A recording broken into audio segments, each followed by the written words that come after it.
Imagine une jeune femme si pauvre qu'elle n'avait qu'un seul repas pour la journée.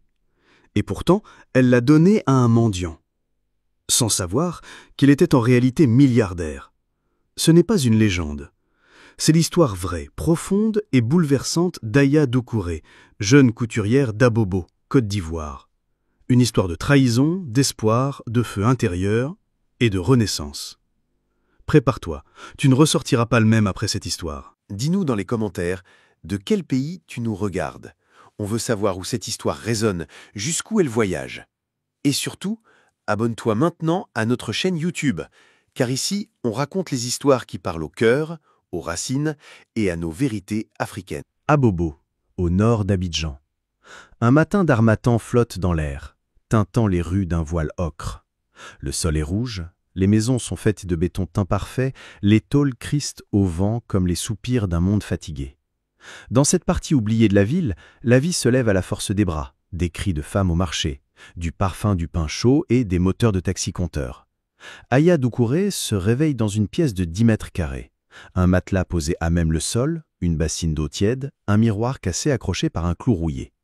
Elle passe ses doigts sur la cicatrice fine sur sa joue gauche, un souvenir de son enfance. Personne ne lui en a jamais expliqué l'origine. Elle la touche chaque matin, comme une prière silencieuse pour une vérité perdue. À 27 ans, Aya est belle. Belle comme une chanson qu'on n'entend qu'une fois mais qu'on n'oublie jamais.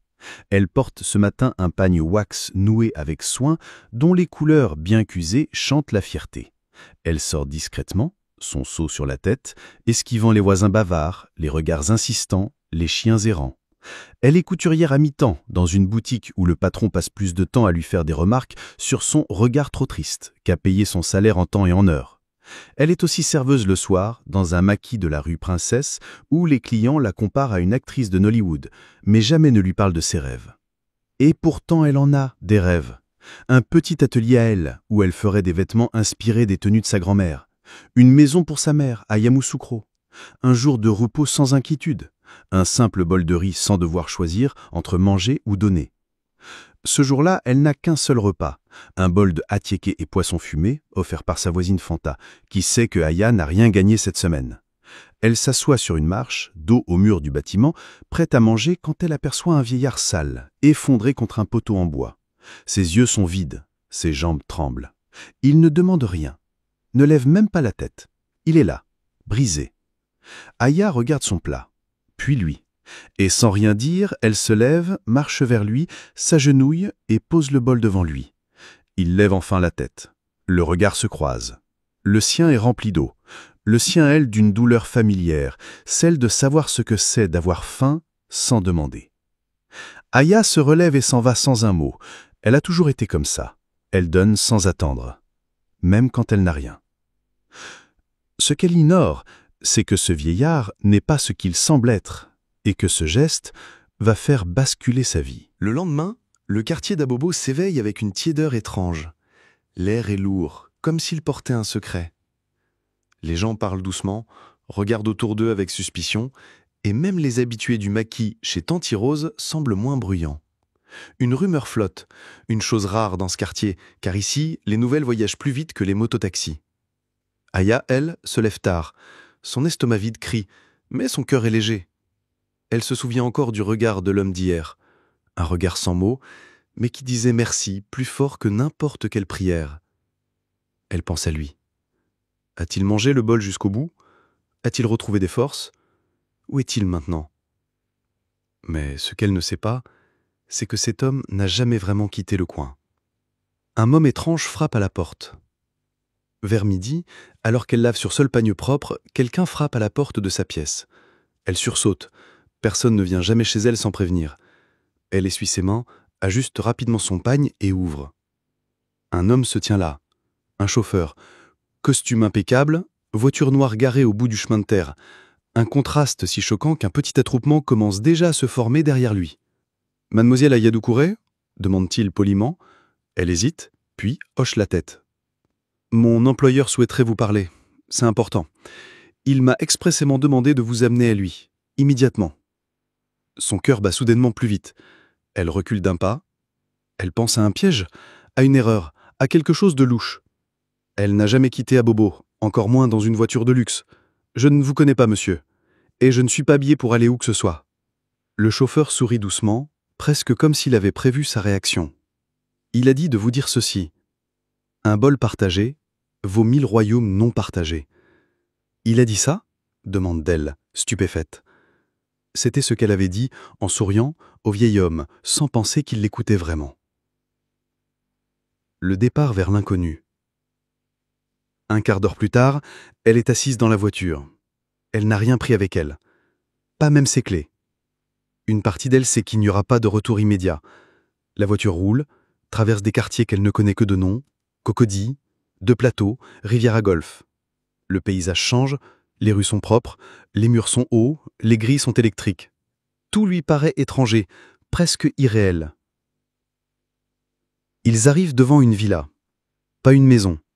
Une forteresse de marbre et de verre, avec jardin sculpté, vigile à l'entrée et fontaine en forme de lion. Aya tremble. Elle ne comprend rien. On l'emmène dans un salon immense, climatisé, silencieux. Elle n'ose pas poser ses pieds sur le tapis. Et soudain, il entre. Pas le vieillard d'hier, un homme élégant, la soixantaine, bien rasé, lunettes d'or, appuyé sur une canne sculptée. « Asseyons-nous, Aya », dit-il calmement. « Comment connaissez-vous mon nom » demande-t-elle, la voix à peine audible. « Hier, tu as vu un vieil homme au haillon. Tu as donné ton seul repas, sans rien demander. Ce vieil homme, c'était moi. L'homme s'appelle Tidiane Kofi Conan. Ancien ministre de la Finance, aujourd'hui milliardaire à la retraite, investi dans des œuvres secrètes à travers le pays. Il vit caché, loin des médias.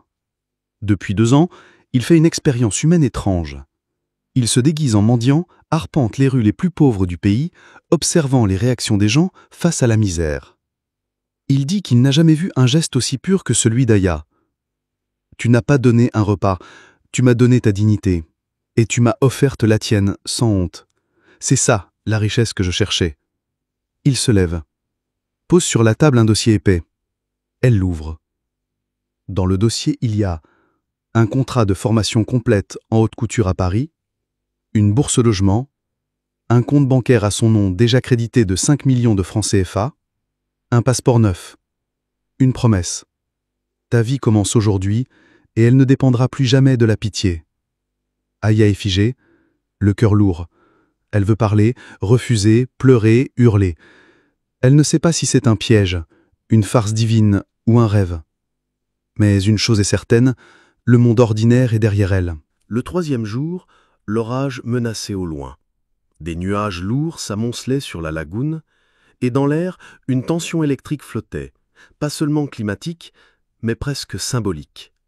Comme si la nature elle-même attendait qu'Aya prenne enfin une décision. Elle était restée dans la villa, en silence, à observer, à apprendre ce nouveau monde par les petits détails.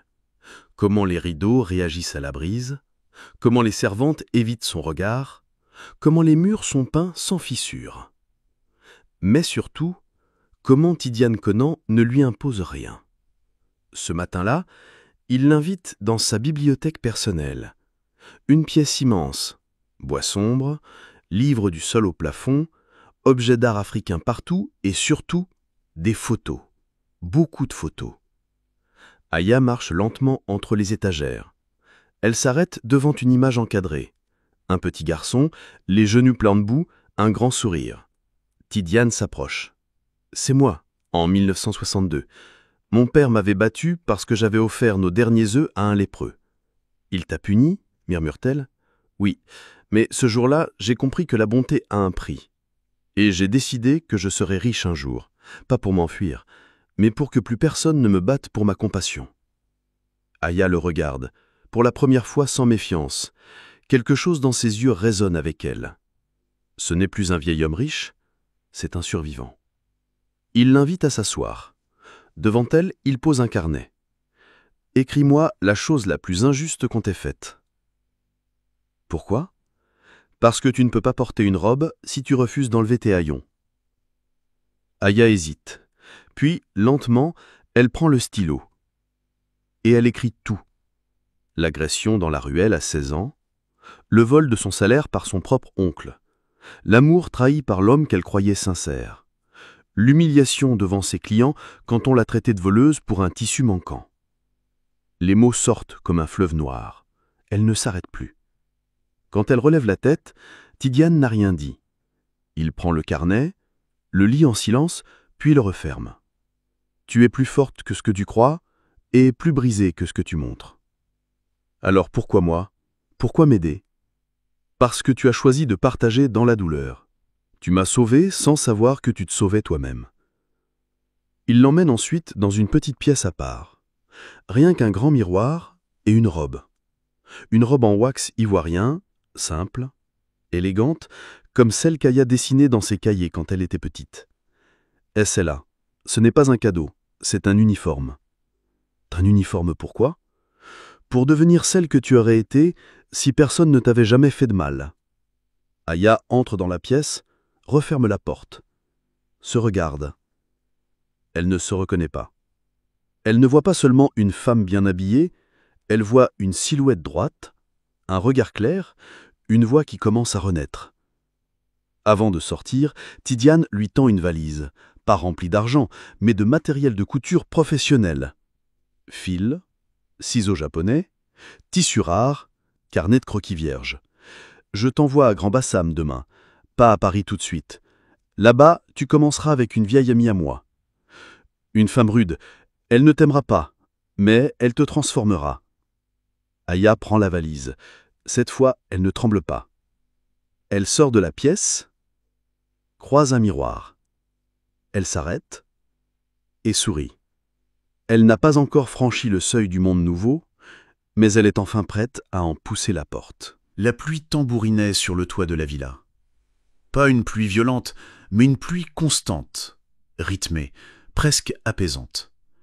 Une pluie comme on en voit à Abidjan en saison de transition, fine, chaude, enveloppante. Aya était réveillée depuis l'aube. Les pieds nus posés sur le carrelage froid, le regard perdu dans le plafond. Cela faisait 4 jours qu'elle vivait ici, et elle n'avait toujours pas franchi la grille dorée comme une résidente. Elle mangeait peu, parlait peu, dormait peu. Elle observait. Elle se demandait si cette maison n'était pas un piège poli, si Tidiane Conan, ce mystérieux milliardaire déguisé en mendiant, n'était pas un prédateur de plus, tapi derrière des manières nobles et des silences bienveillants. Mais chaque jour, il ne lui demandait rien. Il ne lui imposait rien. Il attendait. Ce matin-là, il lui adressa un mot, glissé sous sa porte.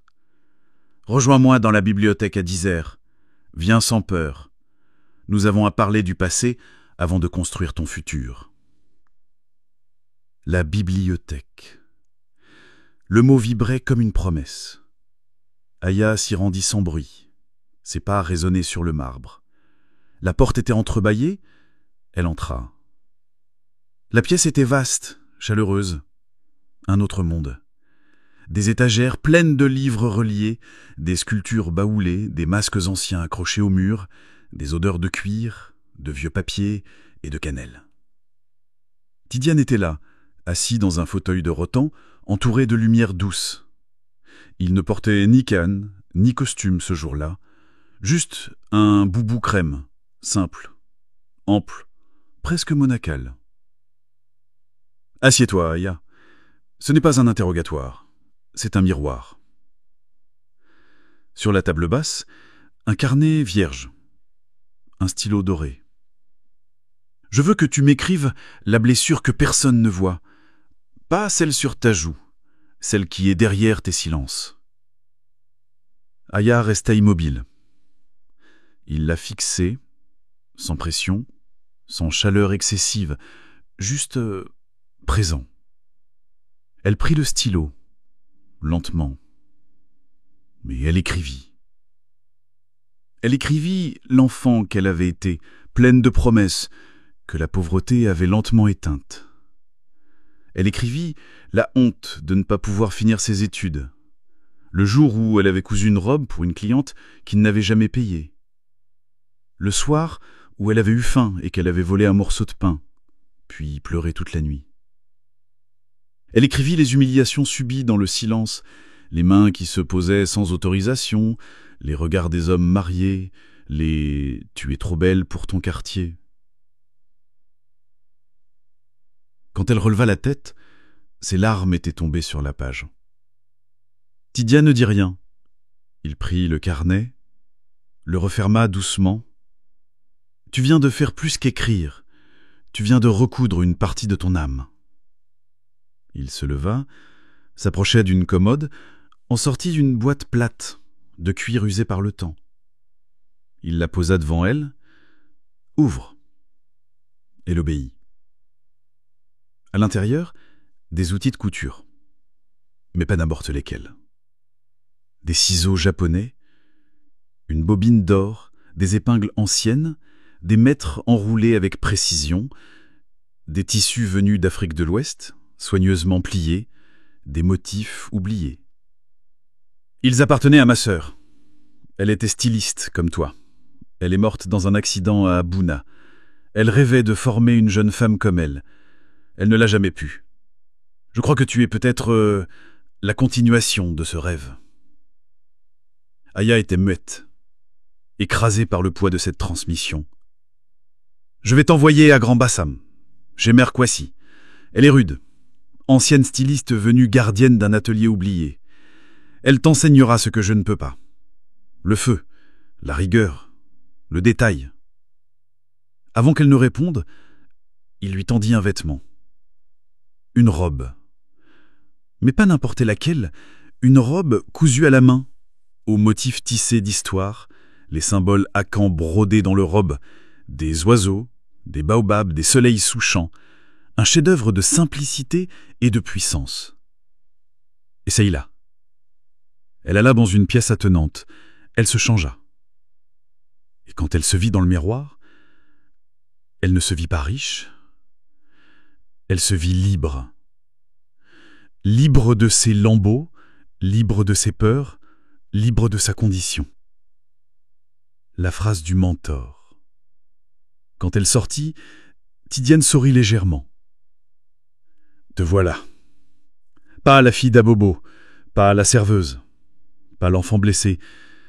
Te voilà, la femme que tu as étouffée toutes ces années. Aya ne dit rien. Elle avait compris. Ce n'était pas un bienfaiteur devant elle, c'était un passeur, un guide, son mentor. Et ce qu'il lui offrait, ce n'était pas la richesse, c'était la permission de devenir. La gare routière d'Adjamé gronde comme un ventre vivant. Klaxons, cris, odeur de kérosène, de bananes grillées et de poissons fumés. Le chaos organisé d'un peuple toujours en mouvement. Aya n'a jamais aimé cet endroit. Mais aujourd'hui, elle ne le voit plus de la même manière.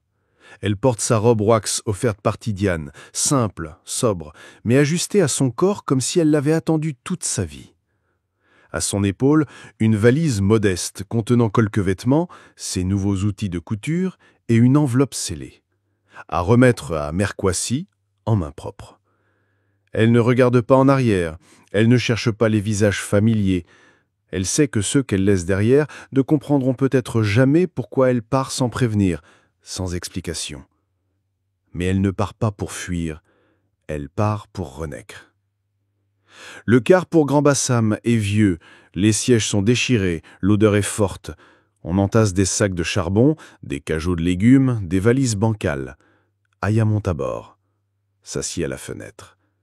Pose la main contre la vitre sale. Un petit garçon passe. Il vend des arachides. Il s'arrête, la regarde. Elle sourit. Il lui rend son sourire, puis court vers un autre bus. Elle soupire. Elle ne connaît pas l'enfant, mais elle connaît cette vie, celle qu'elle laisse derrière elle. Le moteur gronde, le car démarre. Et avec lui, le passé s'efface doucement. 2 heures plus tard, le car s'arrête dans une petite gare poussiéreuse. Il fait chaud, l'air sent le sel, la terre rouge, les souvenirs d'un autre temps. Grand Bassam, ancienne capitale coloniale, ville d'art, de mémoire et de fantômes. Les bâtiments à balcons croulants parlent encore français. Les rues sont bordées d'arbres centenaires et d'ombres épaisses, et l'océan au loin chante une mélodie rauque. Aya descend. Son cœur bat. Elle ne sait pas qui elle va rencontrer, ce que cette mère Kwasi lui fera vivre. Mais elle avance. Elle suit l'adresse griffonnée par Tidiane, traverse un quartier calme, presque figé dans le temps. Les murs sont recouverts de peintures fanées, des enfants jouent pieds nus. Une vieille radio crache du zouglou. Enfin, elle arrive devant une bâtisse en bois, à la façade usée mais fière. Un écriteau pend de travers, atelier Kwasi, couture, transmission, résistance. Elle frappe doucement. Pas de réponse. Elle frappe encore. La porte s'ouvre d'un coup. Une femme massive, la soixantaine, l'œil vif, le bras ferme, mère Kwasi. C'est toi, la petite, qu'il m'envoie? Pas de bonjour, pas de sourire, juste ce regard tranchant comme une lame de rasoir. Aya hoche la tête, tente un sourire. Aya Doucouré, voici la lettre de Monsieur Conan. Mère Kwasi attrape l'enveloppe, sans un mot, la lit. Ses yeux ne trahissent aucune émotion. Puis elle la déchire en deux et la jette dans une corbeille. Les lettres ne cousent pas des robes. Entre et ferme la porte derrière toi. La maison est d'ombre. Odeur de cire, de sueur, de tissu. Des mannequins en bois partout, des étagères pleines d'étoffes venues de tous les coins de l'Afrique. Et au fond, un vieil établi, taché d'encre et de sang. Tu veux devenir styliste? Alors tu vas d'abord apprendre à réparer. On ne crée pas tant qu'on ne sait pas recoudre les cicatrices des autres.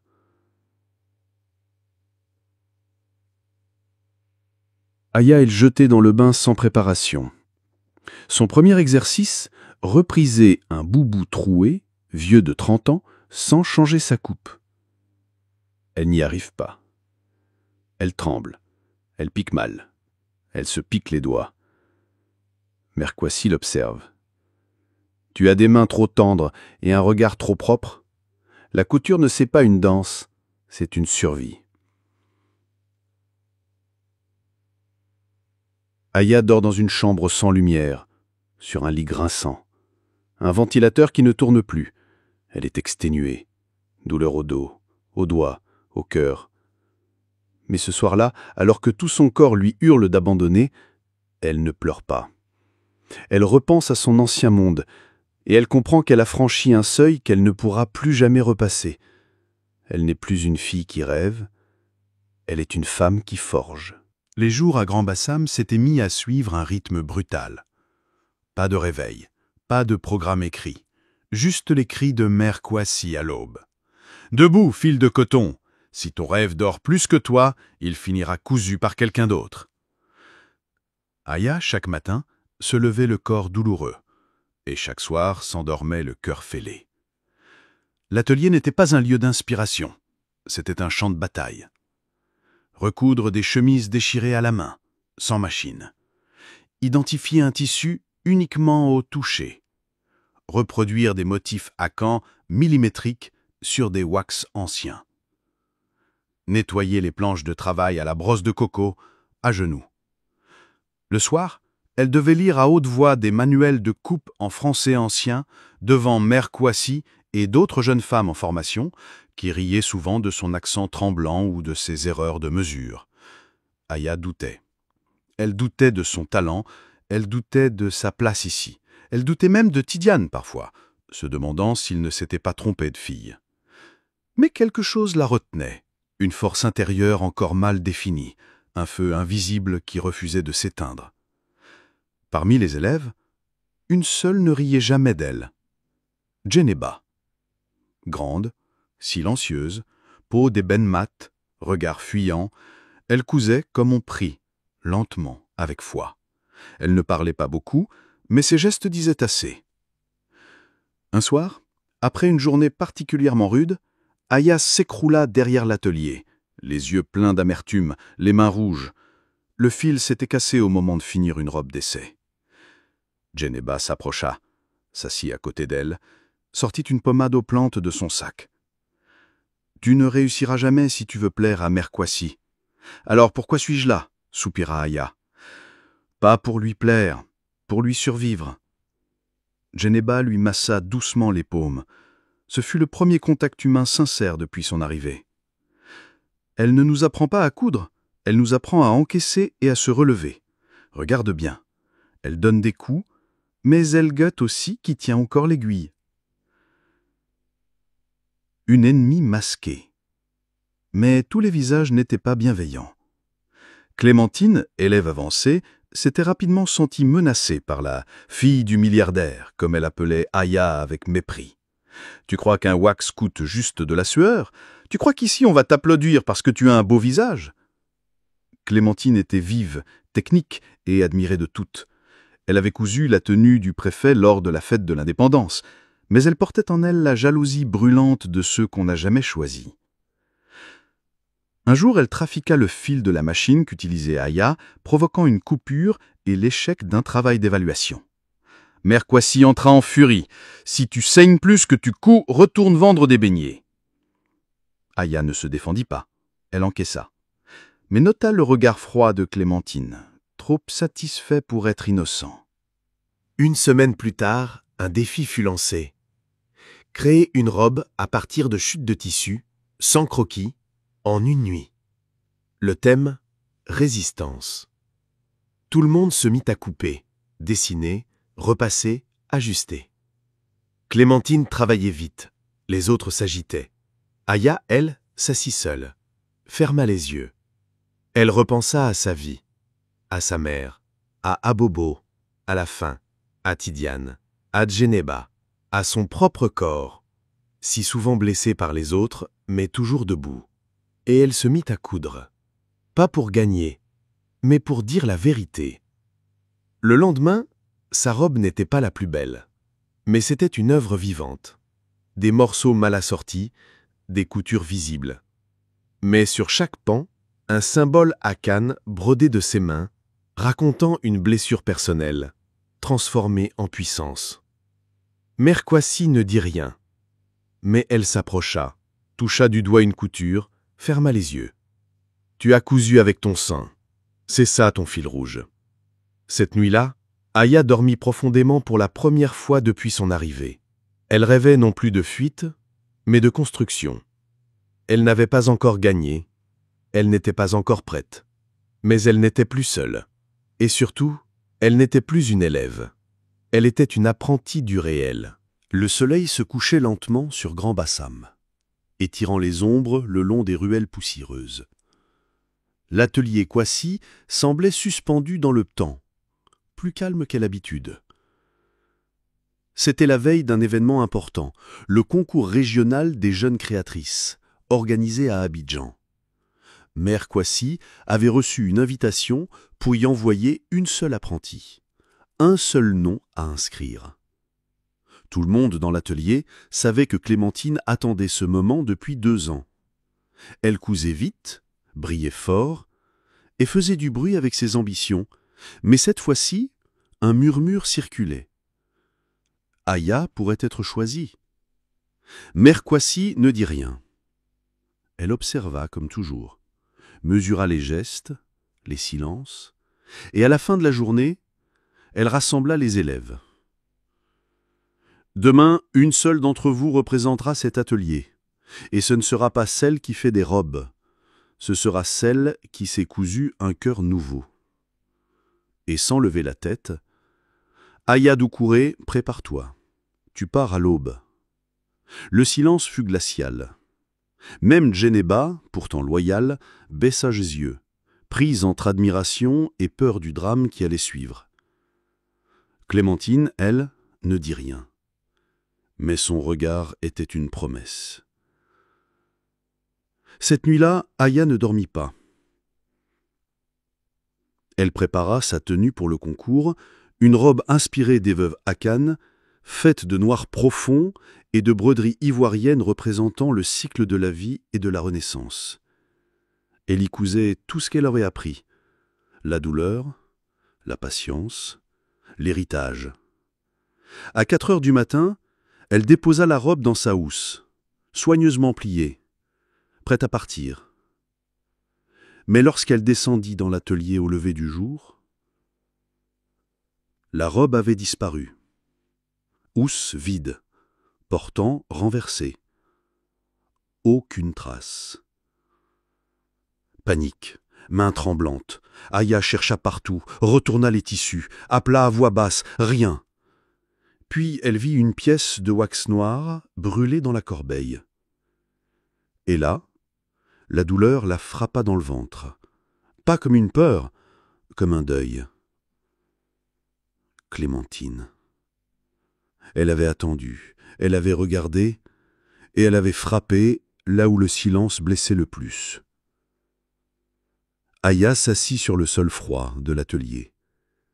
Elle ferma les yeux. Elle se revit enfant, vendant de l'eau fraîche en pleine chaleur. Elle se revit battue pour un pas manquant. Elle se revit regardant sa mère prier pour un miracle. « Tu es né pour échouer, non ?» Cette voix intérieure, familière, lui revenait. Mais elle entendit une autre voix, celle de Mère Kwasi. Un jour, entre deux éclats de colère, « Si ton rêve tient dans une robe, alors c'est une illusion. Si ton rêve tient dans tes mains, alors personne ne peut le brûler. » Il restait 40 minutes avant le départ pour Abidjan. Aya se leva. Elle prit les chutes de tissu du sol, du wax abîmé, du lin isé, des restes sans valeur. Elle s'installa à la machine. Et elle cousit. Ses doigts n'hésitaient plus, ses larmes tombaient sans bruit, ses gestes guidés non plus par la peur, mais par une rage sacrée. Elle n'avait plus besoin de chef-d'œuvre. Elle avait besoin de vérité. Lorsqu'elle arriva au concours, en retard, les regards se tournèrent. Sa robe n'était pas parfaite, mais elle portait l'histoire du feu. Des morceaux brûlés, des coutures visibles, des symboles tissés à même le drame. Le jury s'approcha. Une femme visiblement bouleversée toucha la manche. « C'est une robe de guerre, pas de défilé. » Aya leva les yeux. « Je l'ai cousue ce matin, parce que je n'avais plus rien. » Un silence profond suivit. Puis un applaudissement. Lent, solennel, authentique. Elle ne gagna pas le premier prix. Clémentine, elle, fut disqualifiée. Une enquête révéla son geste. Mère Kwasi ne la chassa pas. Elle dit simplement « Le feu purifie, mais il montre aussi les âmes grises. » Aya reçut le prix spécial du jury, couturière du vivant. Avec lui, une bourse pour intégrer une école à Dakar. Pas Paris. Pas les paillettes. Mais un pas vrai vers l'avenir. De retour à Grand Bassam, Aya retourna à l'atelier. Elle entra, posa la main sur l'établi.